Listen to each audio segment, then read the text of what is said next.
आज के एपिसोड में ये रिश्ता क्या कहलाता है कि कहानी ने एक बहुत बड़ा इमोशनल मोड़ ले लिया। जहां एक तरफ तान्या अपनी जिंदगी के सबसे बड़े दर्द से गुजर रही है, वहीं दूसरी तरफ कृष अपने गुस्से और अहंकार में लगातार गलत फैसले लेता नजर आया। एपिसोड की शुरुआत होती है तान्या और कृष के बीच बढ़ती दूरियों से।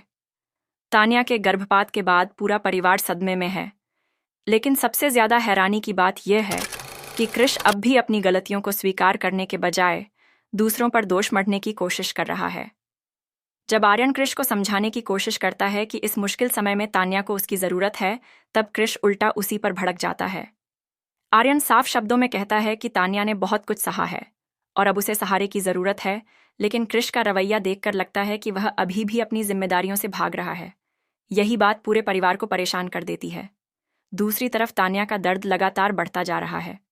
उसने अपना बच्चा खो दिया है और अब उसके दिल में कृष के लिए गहरी नाराजगी है। वह महसूस करती है कि अगर कृष ने समय रहते उसका साथ दिया होता तो शायद हालात इतने खराब नहीं होते। इस वजह से तान्या के मन में तलाक का फैसला और भी मजबूत होता दिखाई देता है। इसी बीच अभिरा एक बार फिर मजबूती से तान्या के साथ खड़ी नजर आती है। वह उसे हिम्मत देती है और न्याय के लिए लड़ने का भरोसा दिलाती है। अभिरा का यह रूप दर्शकों को काफी पसंद आने वाला है, क्योंकि वह हमेशा सही का साथ देती है, चाहे सामने कोई भी हो। अब सबसे बड़ा सवाल यही है कि क्या तान्या कभी कृष को माफ कर पाएगी? क्या कृष को अपनी गलतियों का एहसास होगा, या फिर यह रिश्ता हमेशा के लिए टूट जाएगा? मेरे हिसाब से आने वाले एपिसोड्स में कृष को अपनी गलतियों की बड़ी कीमत चुकानी पड़ सकती है। परिवार का भरोसा वह पहले ही खो चुका है, और अब अगर तान्या भी उससे हमेशा के लिए दूर चली गई तो उसके पास पछतावे के अलावा कुछ नहीं बचेगा।